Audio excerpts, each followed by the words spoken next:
Hi, my name's Leila Ostad. I'm the PowerBack Program Manager, and welcome to our weekly edition of healthy and unhealthy and abusive relationships. I'm just gonna let Joe in.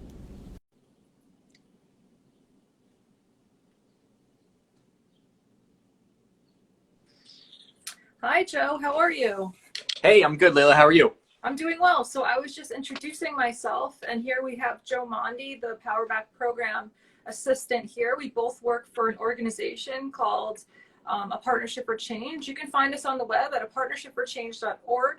We have a great new website that we're working on that's almost done. You can go check us out there, apartnershipforchange.org. We have some great resources. If you go to PowerBack for students, we have a great manual that talks a lot about dating abuse. And there's actually a little checklist there.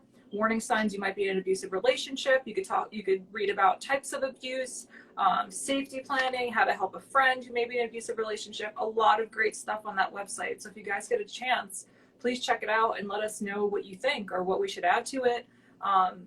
We really value your feedback. So A Partnership for Change is a New Jersey nonprofit. We've got a way back, dedicated to ending intimate partner violence. And PowerBack is a program operated by the Partnership for Change, where we go into high schools and we teach students how to prevent dating abuse and how to help friends who may be in an abusive relationship. So I'm so excited you guys are here with us today. And Joe, what should we talk about today? So today we wanted to get into this article that came out recently that I'm sort of not fully understanding. So that's what we're going to open up the conversation for. And so I think this is good that we'll talk about this. So basically, what we're dealing with is protections for victims in criminal cases against an abuser, right?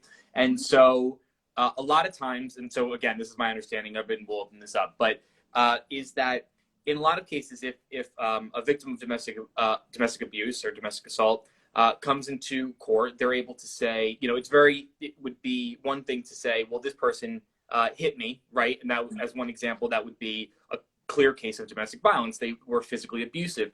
But in a lot of cases where there isn't necessarily physical abuse and there's just sort of, I don't want to say just, it's not nothing, but I'm saying there is like cases of coercion or manipulation, something like that. A lot of courts won't necessarily recognize or understand that as a case of domestic abuse. And so, again, this is where I'll throw it to you because this is like basically my understanding of it. But I wanted to know sort of what should be included in these as far as we know to be able to identify an abuser and an unsafe situation for a victim. And how would that help necessarily going forward? Yeah, so the article Joe's talking about is an article that came out in the New York Times recently, and it's an amazing article.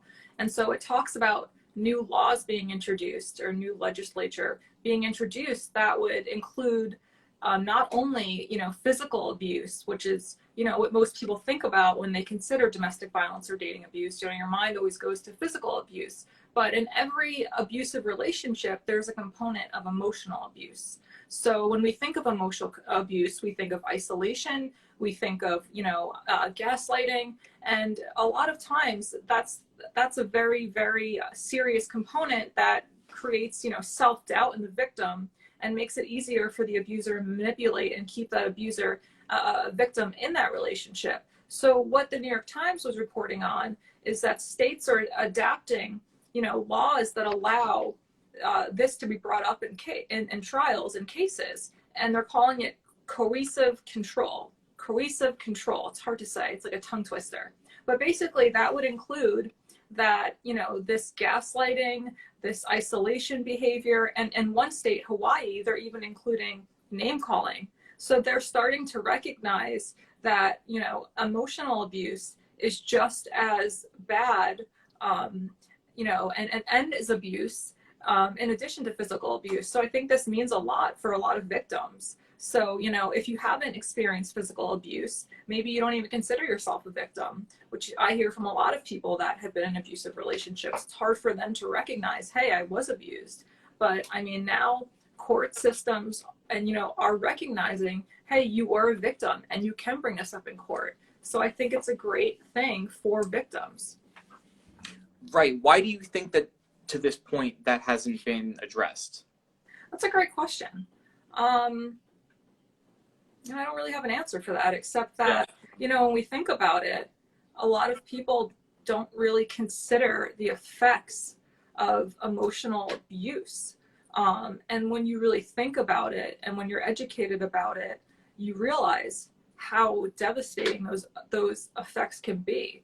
So, if you consider the dynamics of abuse and you think about how if you take one person away from their support systems, so, in abuse, that's what happens very often is the victim is isolated from their parents, from their friends, from, everyone around them that could say, hey, this behavior you're experiencing is not normal. It's not love. So you're taking a victim away from all of that support.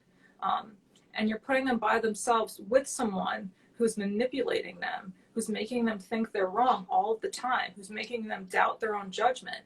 And this can go on for a long period of time. So imagine you're a victim, and a lot of times your only outlet to the outside world is this abuser who's making you constantly doubt yourself, through many different ways. And you don't have, the social support to help you think and realize, this is not healthy and this isn't normal and this is abuse. And so a lot of abusers really bank on separating their victims from their support systems. And that helps them gain all of their control and power over the victim. And it really is brainwashing. And a lot of people say, well, you could always leave, or, it's not that big of a deal. But when you think about it, the whole, situation, it is a big deal. It is brainwashing. If you're taking away one person's power and control and making them doubt everything they think or doubt everything they do, or scared of, doing anything to upset the abuser, that's a big deal.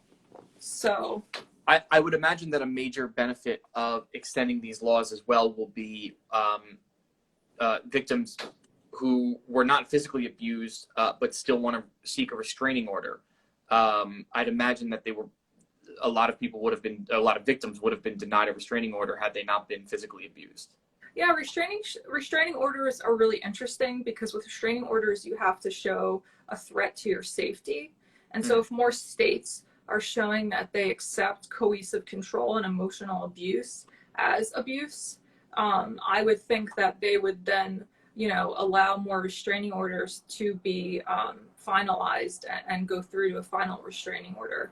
But, as we know, teens are not allowed to get restraining orders. So that is something that is an uphill battle. That's something that we really think should be changed because if you're under the age of 18, if you don't share a child, if you're not legally emancipated or in the armed forces, you can't get a restraining order. So it's really difficult, and it really doesn't give, a teen victim much support if they can't get a restraining order.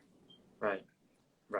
Well, I mean, it's a great step that, states are recognizing this. And I hope that victims can see this and say to themselves, hey, I'm really experiencing abuse. Like, before, they maybe only thought like physical abuse was really only abuse. But now we're really, showing people and saying like, you are a victim. Even if you don't have a bruise or something to show, you are a victim. Right. And you made a good point before saying that even a lot of victims of emotional abuse wouldn't even necessarily consider themselves victims. And so I think you're right. Something like this definitely will at least be able to even help educate people. And that's a one thing. It's big for so many other reasons. But I think, yes, to just say this is a problem and there is a reason why there needs to be laws in place for this. Totally. I think that's a major benefit as well. Totally. Yeah, and I mean, if you want more information about emotional abuse, we did an Instagram Live about it. I don't remember how long ago, but go to our website, apartnershipforchange.org. Our PowerBack manual, if you go to PowerBack for Students, there's a manual there. It gives a lot of examples of what emotional abuse is. It's really helpful. You could also, just type emotional abuse in Google and find out what examples of emotional abuse are. And I want you to read this stuff and know about it because you're in a situation and it's really helpful to know what it is. And maybe we should talk about emotional abuse again because it's it's usually the first type of abuse that, you know, you encounter. It may be the only type of abuse, or it may go on to physical abuse, sexual abuse, technological abuse, and financial abuse. But usually in every abusive relationship, there is some component of emotional abuse. And it can be very, very, very damaging and difficult to, you know, get over, especially even when the relationship is over.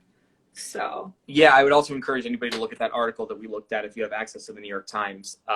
They highlight Cori Bush, who's a new representative who talks about her experience with domestic abuse, and FKA Twigs as well, the artist who I don't know if we talked about that on Instagram Live either, but her relationship with Shia LaBeouf that she's been speaking out publicly about. So interesting article to read. Yeah, it's a great read, and I think it also shows, you know, anybody can be a victim. These are very successful people. A senator, she was a senator, I believe, and, you know, FK Twigs is a singer, you know, actress. I mean, abuse can happen to anybody. Any race, any socioeconomic status, any intelligence level. So make sure that you know the warning signs. And if you are in an abusive relationship, you need some help. We have resources linked on our website at partnershipforchange.org. You know, you could always reach out to us. Thanks for being a part of this. We will be back next week on Thursday at 4 p.m. to talk about another topic related to dating abuse and healthy relationships. If you liked what we talked about, you know, put it in the comments, give us some feedback. We love hearing from you guys. DM us. But yeah, we'll be back next Thursday. Once again, my name is Leila Ostad. I'm the PowerBack Program Manager, and this is Joe Mondi, the PowerBack Program Assistant. And we're here from a PowerBack. We're dedicated to ending dating abuse, from a Partnership for Change, dedicated to ending intimate partner violence. So we hope to see you next week, and thanks for being part of this. Take care, everyone. Thanks, guys. Bye. Bye, Leila.